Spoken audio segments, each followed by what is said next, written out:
To check in on the latest buzz in the entertainment world. Liz and Mike from 105.1 The Buzz joining us live right now. Good morning. Morning. Good morning, guys. All right. So we're actually listening to Clay Aiken right now. I was going to say, is that Clay Aiken? I did not know that until I looked down at some of the notes in our show here, and yeah, sure enough, Clay Aiken. So he's one of two American Idol contestants reuniting for a tour. This is pretty fun. This is a throwback for a lot of people.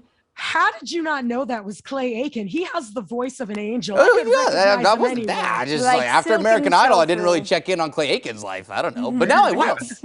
I am a former Claymate. That is what he calls his fan You're group. a Claymate? I am a Claymate. Okay. I paid my dues back in 2006. But so he and Ruben Studdard announced that they're going on tour together. I love this. I am living for it. I am mad though, because the closest they're coming is Chicago, which is going to be quite the road trip for us. But I do have a mom wagon that has 3 rows in it. So if you guys want, I can take out the car seat, put a couple more of us in there and go down. Oh, deal. That's Thank you great. for that. Appreciate it. I would make that road trip with you. These two, I feel like they are at the top of the list for some of the American Idol contestants who didn't win their season, but really were able to make a decent little career out of. Who was the winner of that Ruben season? won. Ruben did win. Oh, okay. Oh, Yeah. that's right. Okay. Because I'm still feeling a lot of emotions about the fact that Clay didn't, because I dialed that phone a lot that night. I tried to get him in there.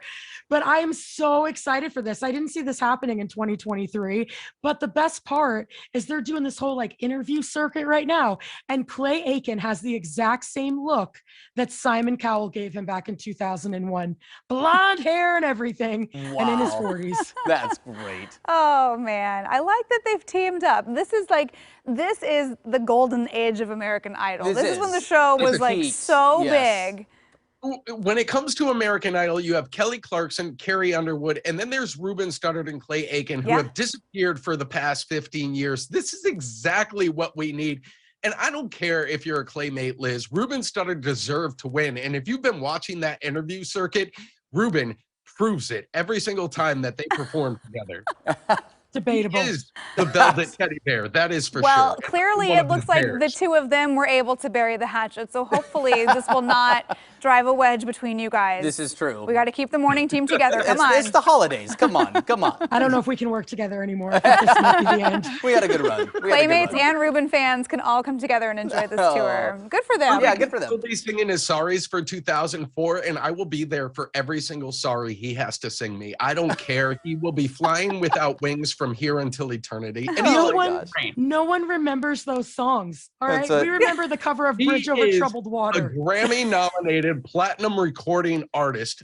If a top 10 Billboard Hot 100 single, I'll have you know. And I want my bucket of popcorn. I was going to say, I don't feel qualified to weigh in on this debate, considering I forgot that Ruben won his season.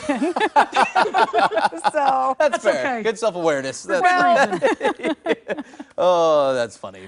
All right. good stuff. Yeah. Okay, Ina Garten, she's one of my favorite TV chefs, celebrity chefs, right? I feel like Ina is just the... a liar? I was gonna say she's always been this shining example of if you need some vanilla extract, you can just make your own. I just whipped up this little thing for my made from scratch whatever. Apparently, she bought a pre-made dessert at Trader Joe's. Why is that bad?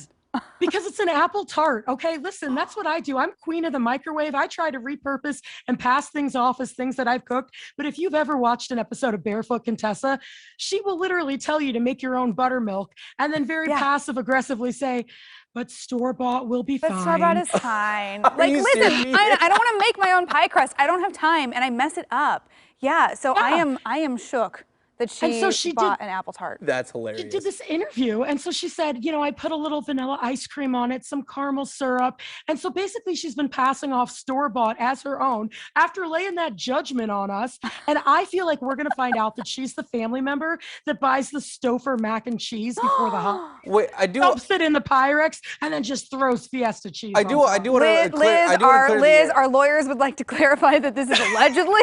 Yeah, and I do want to alleged. make sure that she just said that she likes the dessert, not that she's been using it for her show or anything. She said she pulled the old trick of put the old scoop of ice cream on top and plate it and pretend like it's yours. For family or for for family. Okay. Well, she said it was for a get together because Yeah. she didn't, she wanted to host. She didn't want to be in the kitchen the entire time. Okay. And I just want to say in this case, store-bought is acceptable. Yeah. But you should at least put a little card next to it that lets people know I didn't make this. I didn't make this. This is not mine. And she went as far to say that she used caramel sauce to drizzle over it out of the jar. Like caramel sauce, there's 3 ingredients in that. Yeah, you can make your own caramel. She's on the show telling me she's been fermenting potato vodka in her basement for the past 6 months that she's making martinis with to get everybody, all lubed up at her parties. Oh, I don't man. hear Ina Garten. The Barefoot Contessa put on shoes and went to the grocery store. Uh-huh. Our whole Nope. lives are a Nope. sham. Nope. 2022, Mike, we don't make that joke. Nope. I mean, here's the thing. I am ready to welcome her with open arms into the sometimes you just got to go store-bought category. See, that's how I approach the whole story. I just want her to be slightly less judgmental on her show when she tells me that I could buy my own store-bought pie crust. That's because Be I honest will, with me. and I don't lose any sleep over it. And now I'm gonna feel even better knowing that Yeah. she bought a whole dang tart herself. Who Sounds has like multiple time to times. churn their own butter? All right. Yeah. We're real. not going to judge you for getting some country crock. You can reuse it for spaghetti leftovers later. Yeah. But don't tell us that you made it yourself. I will say I do draw the line at homemade whipped cream. It is better. I make it myself, and I like it better than out of the can. Whipped cream. That's my one. Make it yourself splurge. I've got nothing. I don't know what to believe anymore, Emily. I I'm know. sorry. Everybody is scrambled by this. All right, we got 10 seconds until break. We got to let you go. We'll see you guys tomorrow. All right, bye. You can listen to Liz every weekday morning on 105.1 The Buzz. All right, we're back after this.